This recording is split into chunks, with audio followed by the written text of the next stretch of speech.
Hello बच्चों, कैसे हैं? केमिस्ट्री में मैं राकेश कुमार सोनी आपका स्वागत करता हूं। तो पिछले वीडियो में हमने बात किया था नॉन आइडियल और आइडियल सॉल्यूशन के बारे में कि आइडियल सॉल्यूशन क्या क्या होते हैं, उनके लिए क्या क्या कंडीशन होती हैं। ऐसे ही नॉन आइडियल के लिए हमने बात की थी। तो आज हम बात करते हैं कॉलीगेटिव प्रॉपर्टीज। कॉलीगेटिव प्रॉपर्टीज, इसे हम बोलते हैं अणु संख्या गुणधर्म। अणु संख्या गुणधर्म हिंदी में अच्छा समझ में आएगा। अणु मानी अणुओं की संख्या, संख्या मतलब नंबर। तो किसी भी सॉल्यूशन की वो प्रॉपर्टी जो सॉल्यूशन में मौजूद सॉल्यूट पार्टिकल के नंबर पे डिपेंड करती है, संख्या पे डिपेंड करती है, क्या कहलाती है? अणु संख्या गुणधर्म। वे प्रॉपर्टी जो सॉल्यूशन में प्रेजेंट सॉल्यूट के नंबर पे डिपेंड करती है, क्या कहलाती है? Colligative properties. होती क्या है? The properties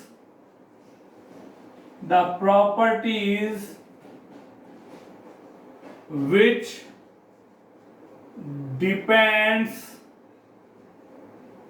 upon the number of solute particles are called as colligative property. ठीक है, तो ऐसे गुण या ऐसी प्रॉपर्टी जो सॉल्यूशन में मौजूद सॉल्यूट पार्टिकल के नंबर पे डिपेंड करती है कि उनका नंबर कितना है। नेचर की बात नहीं कर रहे हम, नेचर कुछ भी हो सकती है, नेचर के ऊपर कभी भी कॉलीगेटिव प्रॉपर्टी डिपेंड नहीं करती है। आप ध्यान दें कि अगर वहां पे नंबर ऑफ सॉलिड पार्टिकल बढ़ेगा तो कॉलीगेटिव प्रॉपर्टी बढ़ेगी, अगर नंबर ऑफ सॉलिड पार्टिकल घटेगा तो कॉलीगेटिव प्रॉपर्टी भी घट जाएगी। ठीक है, तो कॉलीगेटिव प्रॉपर्टी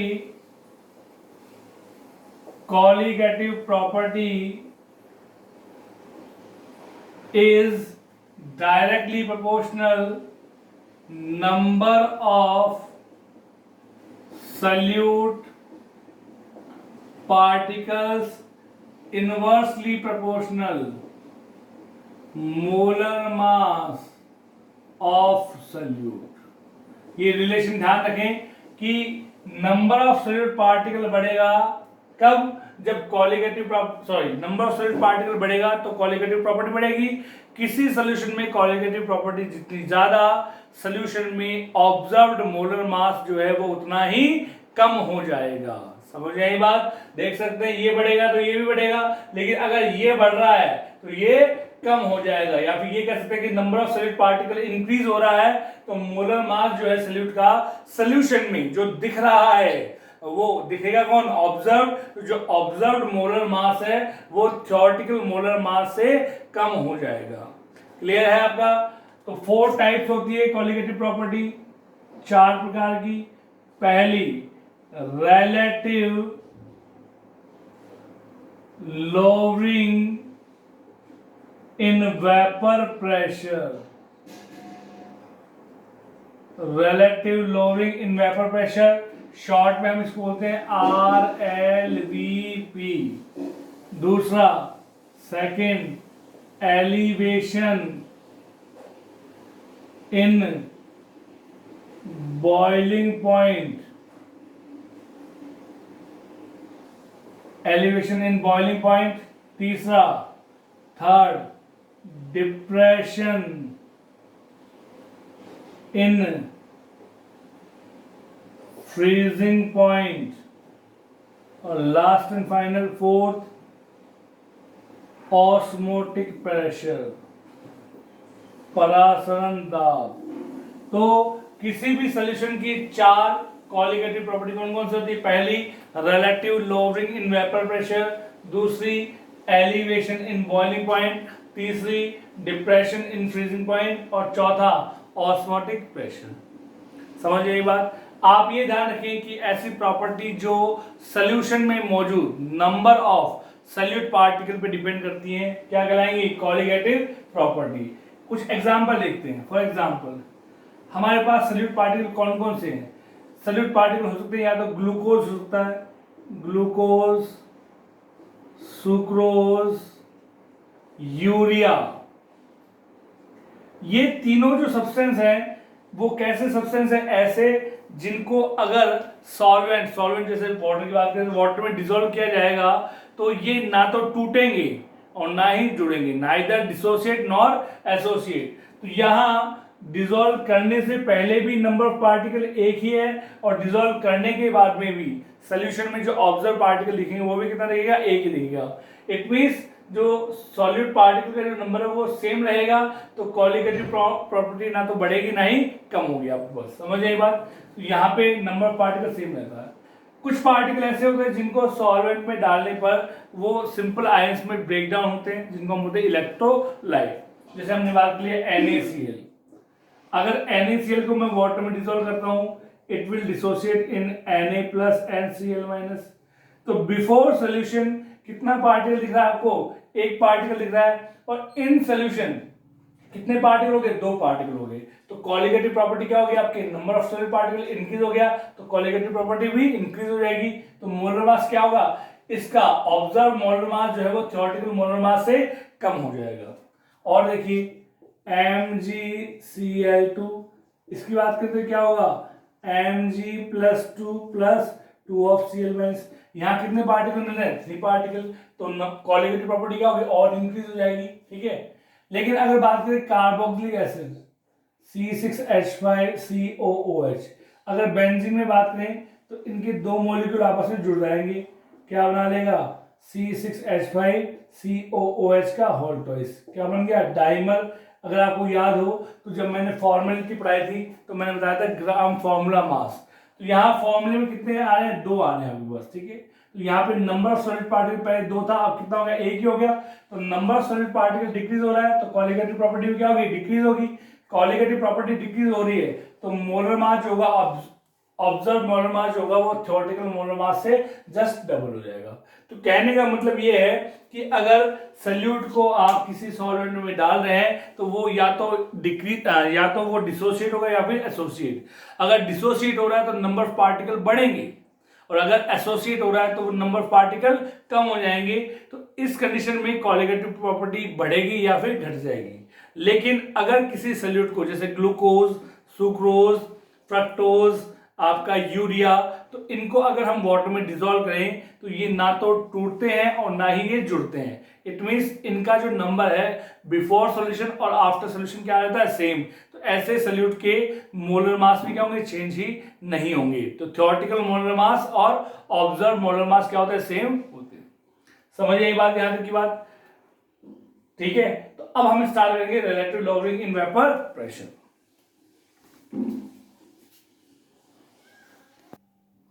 चलिए तो स्टार्ट करते हैं relative lowering in vapour pressure. तो पिछले लेक्चर में मैंने बताया था आपको वेपर प्रेशर के बारे में हम डिटेल में बात कर चुके हैं। फिर भी हम समझ लेते हैं कि वेपर प्रेशर क्या होता है।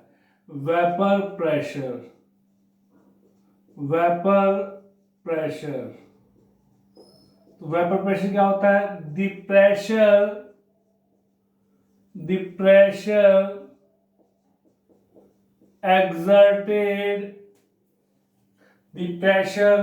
exerted by the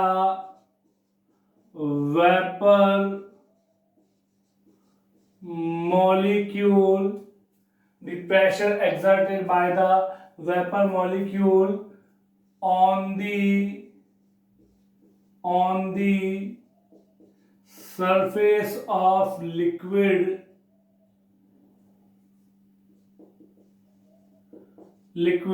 on the surface of liquid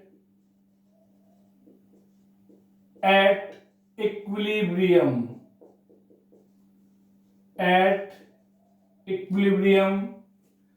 is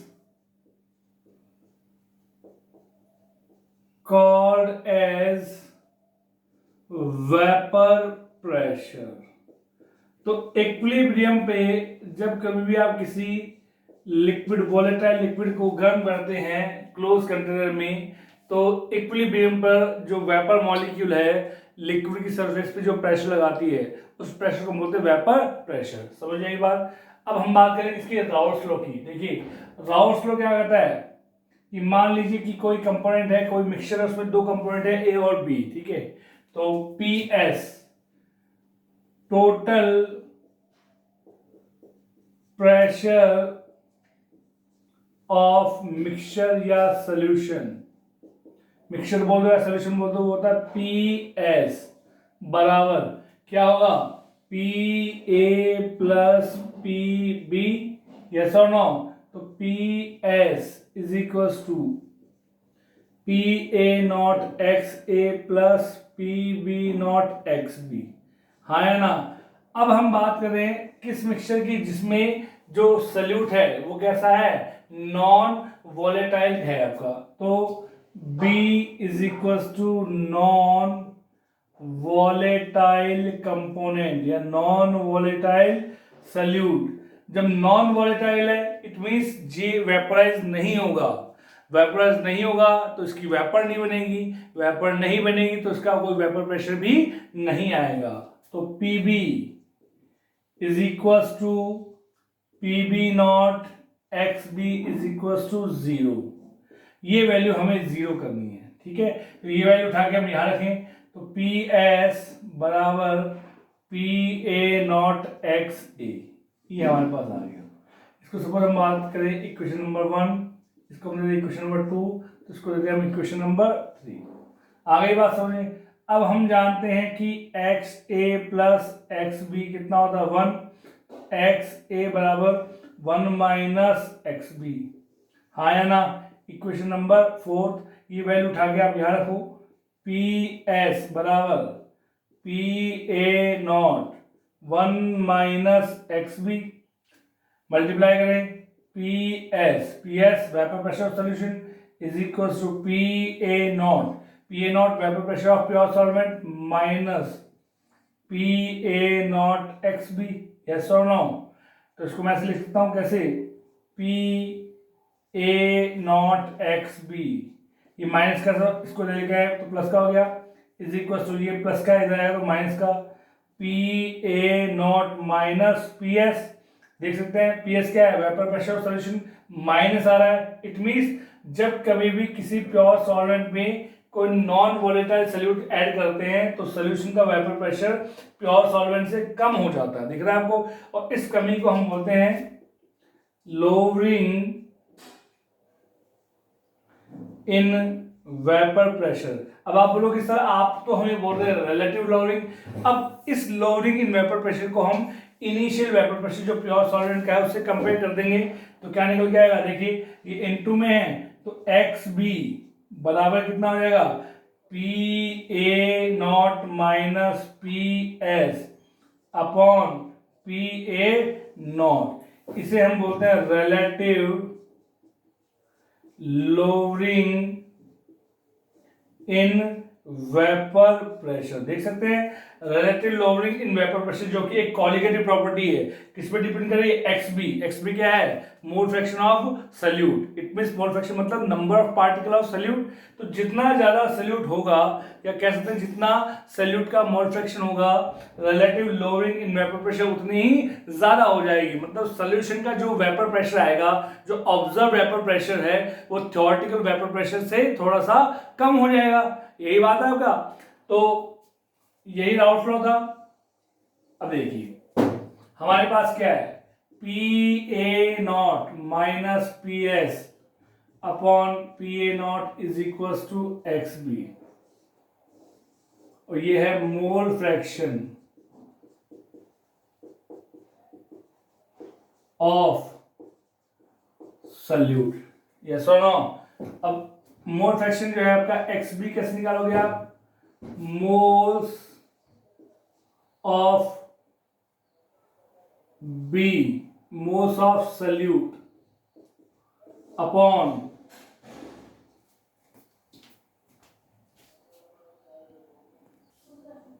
चलिए तो एक्स बी बराबर moles of solute upon total moles, X B बराबर बी के mole N B upon total mole N A plus N B.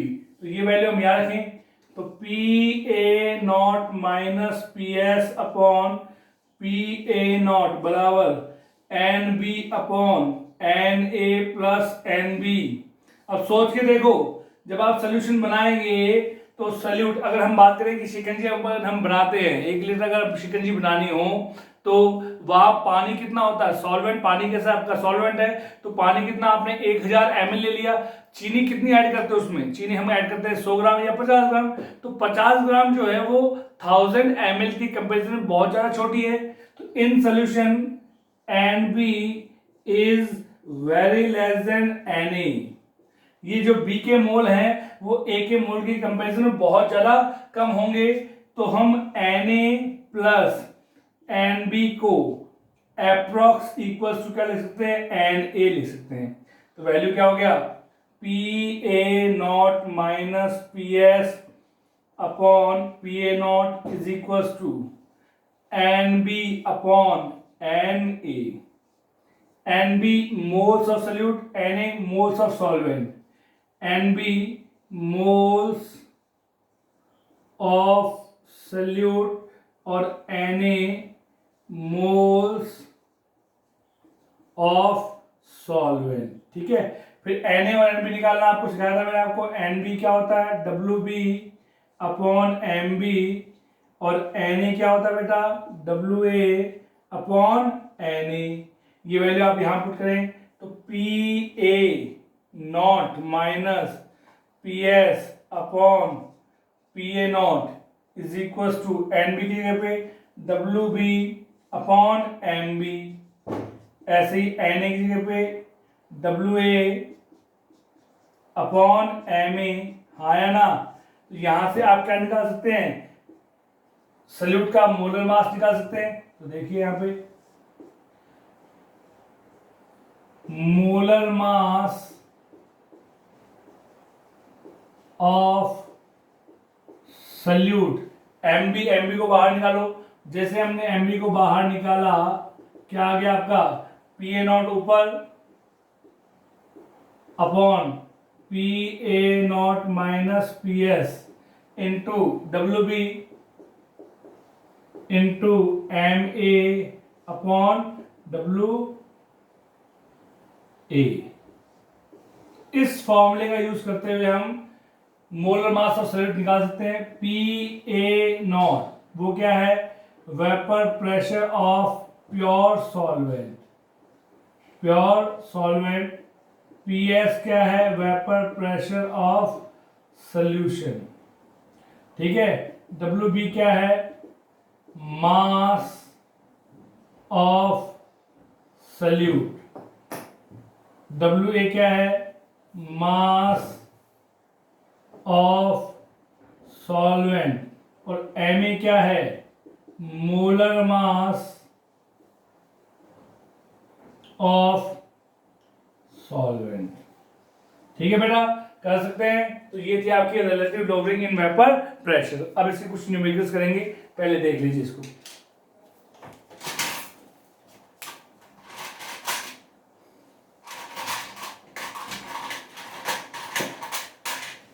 अब बोल मत छोड़, चलिए कुछ क्वेश्चन कर लेते हैं। क्वेश्चन क्या है आपका, 10 gram of non volatile solute dissolve in 200 gram of water. The vapor pressure of solution is 31.84 mm of Hg. Then calculate molar mass of non volatile solute, ठीक है। Vapour pressure of pure water, pure water का vapour pressure कितना है बेटा, 32 mm of Hg है। तो हमें salute का मोलर मास निकालना है, ठीक है। तो हमारे पास फॉर्मूला ये लिखा हुआ है, तो PA नॉट, क्या क्या चीजें दी हुई है हमारे पास, PA नॉट क्या है, वेपर प्रेशर ऑफ सॉल्वेंट, कितना है बेटा, 32 mm ऑफ Hg। सॉल्वेंट क्या है, वाटर, तो Ma, वाटर का मोलर मास होता है 18 ग्राम पर मोल, निकाल सकते हैं आप। ऑक्सीजन का 16, हाइड्रोजन का 2, तो 2 16 कितना हो गया, 18 हो गया आपका। WA मास ऑफ सॉल्वेंट 200 ग्राम दिया हुआ है। उसके बाद में WB मास ऑफ सॉल्यूट, वो है 10 ग्राम। तो मोलर मास ऑफ सॉल्यूट आपको निकालना है, ये आपको कैलकुलेट करना है। Vapour pressure of solution PS कितना है, 31.84 mm ऑफ Hg, ठीक है। यहां से पहले डेल्टा P निकालें, डेल्टा P कितना होगा, PA not minus PS, PA not 32 minus 31.84, तो 32.00 31.84 कितना बच गया बेटा, 10 में 6 4 गया तो 6, 9 में से 8 है तो 1, तो आ गया ये 0.16 delta P mm of Hg, mm of Hg रखें वैल्यू। चलिए, तो MB सारी वैल्यूज हमने रख दी। MB क्या होता है, delta PA not upon delta P multiply by WB into MA upon WA, ठीक है, कर सकते हैं। तो PA नॉट की वैल्यू कितनी है, 32 अपॉन इसकी value 0.16 into WB 10 into MA 18 upon WA 200। Point लाने के लिए 2 जीरो लगाएं, 16 1 जा 16, 16 2 जा 32, ठीक है। अब देखिए 2 जीरो से 2 जीरो कैंसिल, 2 से 2 कैंसिल, 18 इंटू 10 180 ग्राम पर मोल आंसर। कर लेंगे, बहुत इजी न्यूमेरिकल है आपका, कर सकते हैं। देखिए इसको,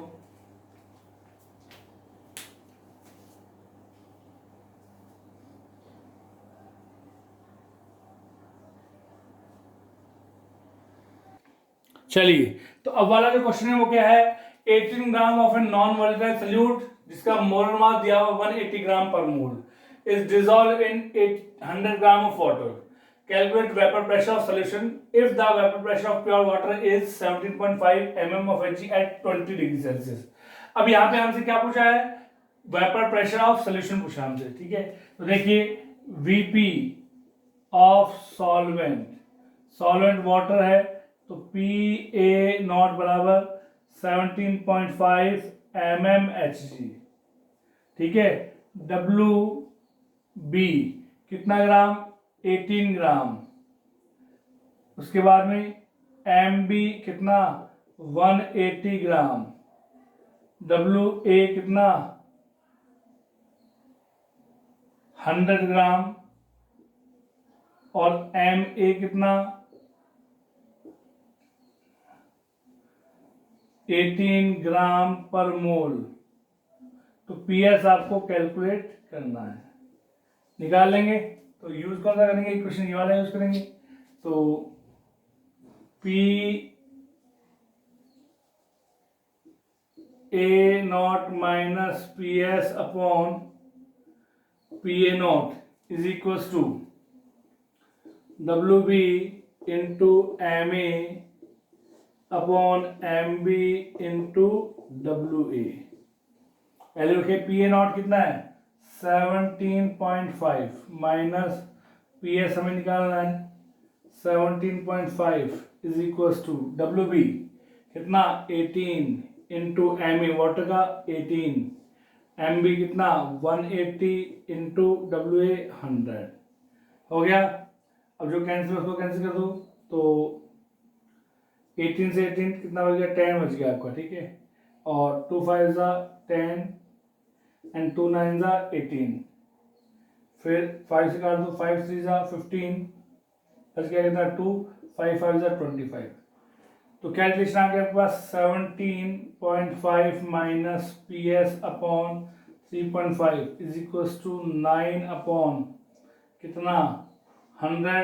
क्रॉस मल्टीप्लाई करें तो क्रॉस मल्टीप्लाई कर लेते हैं, कितना आ गया आपका इधर 100 multiply by 17.5 minus PS is equal to 3.5 into 9, 9 5 ज़ा 45, 4 कैरी करेगा 9 6 ज़ा 27 and 4 31.5 is equal to 1750 minus 100 PS, ये होगा आपका।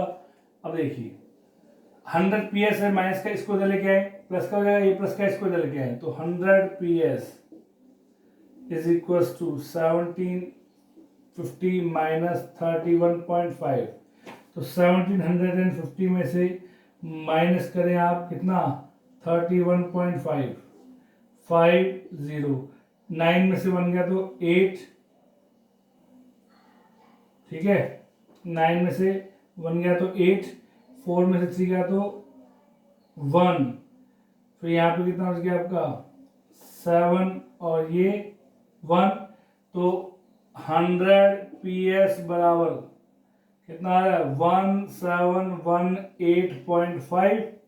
तो PS is equal to 178,185 divided by 100 cancel, तो PS वेपर प्रेशर सॉल्यूशन कितना आ जाएगा बेटा बताओ कितना होगा 17.185 mm ऑफ Hg। देख सकते हैं सॉल्वेंट का कितना था 17.5, सोल्यूशन का कितना है 17.185 आपका। इट मींस वेपर प्रेशर जो है सोल्यूशन का क्या हो गया कम हो गया। कब? जब आप 100 ग्राम सॉल्वेंट में 18 ग्राम ऑफ ग्लूकोज या नॉन वोलेटाइल सॉल्यूट डिसॉल्व करोगे।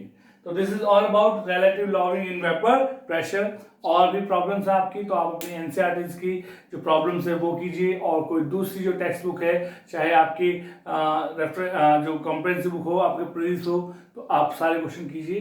Thank you.